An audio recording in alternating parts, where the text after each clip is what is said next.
¿Qué tal? Buenos días, amigas de la página de Educación Bíblica, oyentes de esta página, que tengan un hermoso jueves acá en Quilmes. Hoy hace mucho frío, pero tenemos un sol hermoso hoy, ¿no? No como ayer que estaba tan nublado. Y bueno, vamos a compartirle, el Señor puso en mi corazón, compartir con ustedes un pequeño devocional basado en el Salmo 16, ¿no? Y lo vamos a leer todo, son 11 versículos muy lindos. Y quería compartirles que este salmo es un salmo mesiánico, ¿no? Que hace referencia, está escrito por el rey David y está haciendo referencia a el Señor Jesucristo. David está haciendo referencia al Señor Jesucristo. Pero vamos a ver esta oración. Dice, el título que tiene en la Biblia de Scofield, dice Mictam de David. Y en otra Biblia también de Reina Valera dice una herencia escogida, ¿no? Y vamos a leer, miren qué hermoso que es, las que tengan Biblia y deseen después leerlo solas, las invito a que lo puedan hacer. Y dice así: guárdame, oh Dios, porque en ti he confiado. Oh alma mía, dijiste a Jehová, tú eres mi Señor. No hay para mí bien fuera de ti. Para los santos que están en la tierra y para los íntegros es toda mi complacencia. Se multiplicarán los dolores de los que sirven diligentes a otro Dios. Y Dios acá está con minúscula, ¿no? No ofreceré yo sus libaciones de sangre, ni en mis labios tomaré sus nombres. Jehová es la porción de mi herencia y de mi copa. Tú sustentas mi suerte. Las cuerdas me cayeron en lugares deleitosos y es hermosa la heredad que me ha tocado. Bendeciré a Jehová que me aconseja. Aún en las noches me enseña mi conciencia. A Jehová he puesto siempre delante de mí. Porque está a mi diestra, no seré conmovido. Se alegró por tanto mi corazón y se gozó mi alma. Mi carne también reposará confiadamente, porque no dejará mi alma en el Seol, ni permitirás que tu santo vea corrupción. Me mostrarás la senda de la vida. En tu presencia hay plenitud de gozo, delicias a tu diestra para siempre. Cuando estamos en las reuniones de alabanza en la iglesia en local, el último versículo, el 11, está en una de las canciones que en este momento no recuerdo literal la letra. Pero bueno, volvamos al tema de la lectura de la palabra.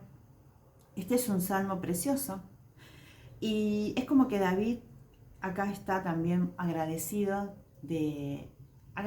pero a su vez consciente de los beneficios que tiene tener una vida cerca de Dios, ¿no?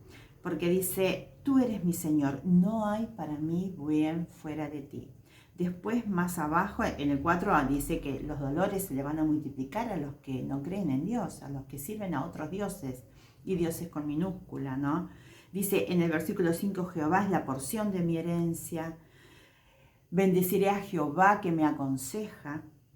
Y dice, en las noches le enseñaba su conciencia, o sea que la palabra de Dios, lo que Dios estaba en su mente, ¿no? Y a Jehová he puesto siempre delante de mí, dice, porque está a mi diestra no seré conmovido, ¿no? Esa seguridad que tenemos las hijas de Dios, de saber que tenemos el perdón de nuestros pecados a través de Jesucristo, que podemos disfrutar de una vida abundante, si estamos cerca, si hemos recibido a Cristo en nuestro corazón. Pero yo les decía cuando comenzamos que este salmo es un salmo mesiánico y que David está haciendo referencia al Señor Jesucristo, ¿no? Y dice, se alegró por tanto mi corazón en el versículo 9 y se gozó mi alma. Mi carne también reposará confiadamente, porque no dejará mi alma en el Seol, ni permitirás que tu santo vea corrupción, ¿no? Acá David estaba hablando y hacía referencia al Señor, que él estaba plenamente seguro, que de ese ese pacto que Dios se había hecho con él, el pacto davídico de que de su descendencia vendría el Mesías, el Señor Jesucristo, ¿no? Y él mismo habló, dice acá, porque no dejarás que mi alma en el Seol, ni permitirás que tu santo vea corrupción, ¿no? Y vamos a ir a ver un versículo que afirma este hecho. Vamos a ir a Hechos 2, 32 y 36, que hace referencia a... Se me fue acá. Hechos 2, dice el título que pone Scofield acá, Hechos 2, sí.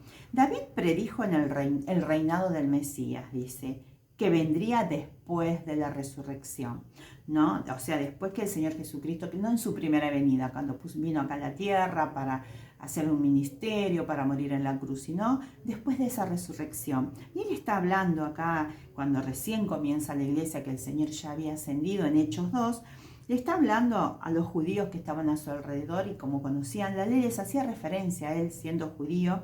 Pedro, acá en este caso, es el que está hablando, Pedro, haciendo referencia a la palabra, a la ley que los judíos de esa época conocían, ¿no? Y les decía que ese mismo, y miren lo que les dice, les recuerda que la resurrección del Señor Jesús demuestra que Jesús, a quienes ellos negaban, es Jesús, era el Cristo, el Mesías, el que Dios les había prometido, ¿no?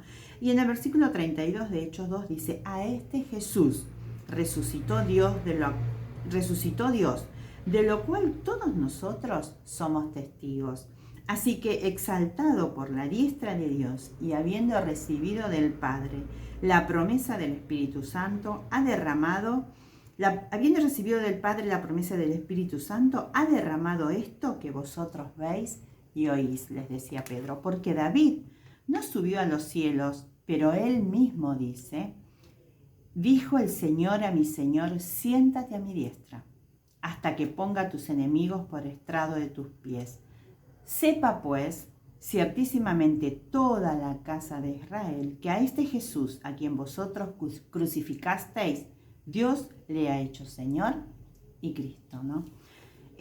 Acá les decía que este salmo mesiánico es un salmo mesiánico, el Salmo 16, está haciendo referencia a la resurrección del Señor Jesucristo, porque dice, porque no dejará mi alma en el Seol, ¿no? Ni permitirá que tu santo vea corrupción, decía David, ¿no? O sea, él estaba confiado de ese amor, que no lo iba a dejar en medio de ese mundo tan turbulento que tenemos. Sabía que tenía la salvación que venía de Dios, ¿no?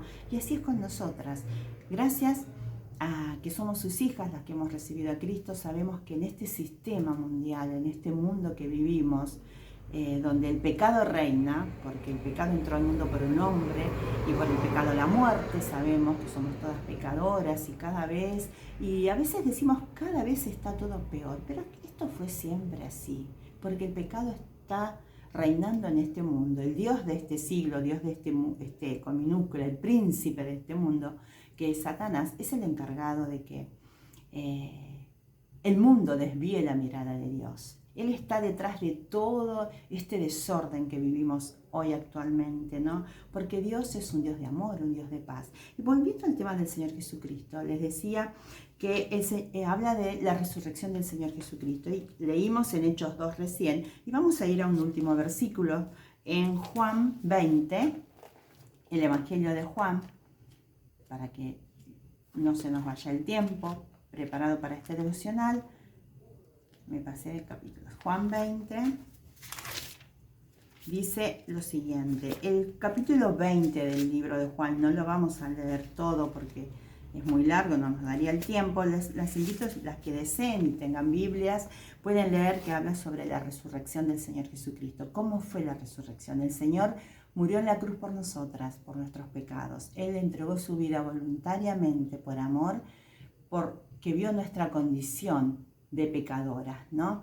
Y que necesitamos una oportunidad para no estar condenadas por la eternidad. Entonces, el Señor Dios entregó a su Hijo Jesús a morir en la cruz por nuestros pecados. Y en ese sacrificio, en esa sangre derramada, si nosotras creemos en eso, en Él puede limpiar nuestro corazón. No hay pecado que Dios no perdone. Dios no gradúa el pecado. Somos todas pecadoras. Y Dios perdona todo pecado cuando hay un arrepentimiento real. Y arrepentimiento es cambiar de mente, es pensar como Dios quiere que pensemos en cuanto a ese pecado, en cuanto a nuestra naturaleza y condición delante de Él, ¿no? Y Él conoce nuestros pensamientos, como decíamos en otro estudio, y sabe lo que pensamos, lo que sentimos y lo que creemos. Pero volviendo al tema de la resurrección, les invito a leer el capítulo 20, les decía, y vamos a leer un solo versículo. El 17 dice, Jesús les dijo, ya había resucitado, se iba presentando de a poco a todos los que fueron testigos de esa resurrección. Qué maravilla, ¿no? A veces mi mente no puede llegar a discernir y a comprender la majestuosidad de ese momento de ver al Señor que había padecido, que se les aparezca. Y a veces todavía dudaban un poco los discípulos, porque el Espíritu Santo todavía no estaba con ellos. El Espíritu Santo a ellos vino después que Él resucitó, después que Él ascendió, a los cielos, ¿no? Y dice así, Jesús les dijo, no me toques, porque a María le dijo esto. Jesús le dijo, no a María la madre, sino a María Magdalena. Jesús le dijo, no me toques, porque aún no he subido a mi Padre, mas ve a mis hermanos y diles, subo a mi Padre y a vuestro Padre, a mi Dios y a vuestro Dios, ¿no? Y después sigue el 18, dice, fue María Magdalena para dar a los discípulos las nuevas de que había visto al Señor, ¿no? Y qué maravilla, ¿no? Qué situación. Para las hijas de Dios, cuando lo pensamos, decimos qué privilegio que tuvieron esas personas de ser testigos de la resurrección de su Salvador, de su Señor. Y así, pero nosotras hoy actualmente podemos recibir a Cristo en nuestro corazón. Les animo otra vez a reconocer su condición delante de Dios y a creer solamente en Jesucristo como su único y suficiente Salvador, ¿no? Y por esa resurrección que el Señor Jesucristo tuvo, que Dios tuvo a través del Señor Jesucristo, que Dios permitió, Dios lo levantó de los muertos para triunfar sobre el pecado y sobre la muerte, nosotras tenemos la esperanza de que un día lo vamos a ver cara a cara. Y en ese día glorioso, qué hermoso, ¿no? Es anhelar y pensar en este mundo tan distinto, en este mundo cada vez más alejado de Dios, donde cada vez estamos más, el mundo, el sistema está cada vez más lejos. Qué hermoso tener esa esperanza de que un día vamos a verle cara a cara. Pero solamente hay una forma para poder ver al Señor, a nuestro Salvador, cara a cara. Creer en Jesucristo como único y suficiente Salvador, por fe, no es por obras. No hay obra humana que puedas hacer que te pueda acercar a Dios. Es una decisión importante. Hay dos decisiones importantes en la vida. La primera de ellas y la crucial, la determinante, es recibir a Cristo como único y suficiente Salvador. No hay mejor decisión porque determina todo tu futuro, acá en la tierra y cuando partamos a la eternidad.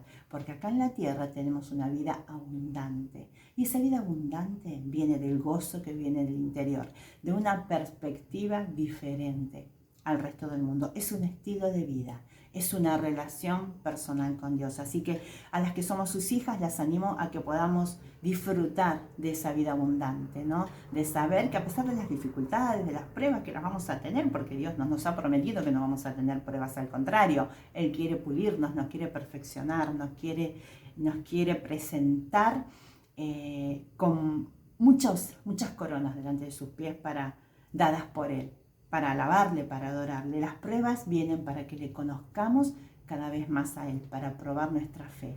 Pero sí también te animo a vos, amiga, que no tenés a Cristo, que disfrutes, que creas en Jesucristo como Salvador, para disfrutar de una vida abundante acá en la tierra, una esperanza, para que tengas esperanza. Y la esperanza es estar un día con Él y verle cara a cara. Oremos. Gracias, Señor, por esta hermosa mañana. Gracias por el Señor Jesucristo, por la resurrección de los muertos, por la esperanza de la vida eterna y porque un día te veremos cara a cara. Bendice a aquellas oyentes que no creen en Jesús como único y suficiente Salvador.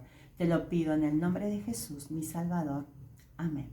Bueno, amigas de esta página, nos veremos, si Dios lo permite, en el próximo encuentro. Que tengan un excelente jueves. Bendiciones.